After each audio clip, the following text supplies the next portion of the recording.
மாண்புமிகு பேரவைத் தலைவர் அவர்களே, நாமக்கல் மாவட்டத்தில் மாவட்ட மருத்துவமனை நாமக்கல் மாநகரத்தினுடைய மையப்பகுதியிலே இருந்தது. அங்கு மருத்துவக் கல்லூரி வந்தவுடன் அந்த மாவட்ட மருத்துவமனை மூடப்பட்டது. ஆனால் அந்த மையப்பகுதியில் இருந்த மருத்துவமனையை சுற்றி ஆயிரக்கணக்கான குடும்பங்கள் அங்கே வாழுகிறார்கள். இப்போது அவசரமாக ஏதாவது தேவை என்று சொன்னால் அவர்கள் மருத்துவக் கல்லூரிக்கு வர வேண்டிய அவசியம் இருக்கிறது. அது கடம்பூர் ராஜுக்கு பிபி இல்ல, அதுக்கு ஏன் கட்டிட்டு இருக்க கொண்டு வந்து மருத்துவக் கல்லூரிக்கு வர வேண்டி இருக்கிறது. அது தூரமாக இருக்கிறது.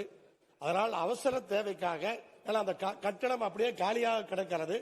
இப்ப தவறாக பயன்படுத்தப்படுகிறது.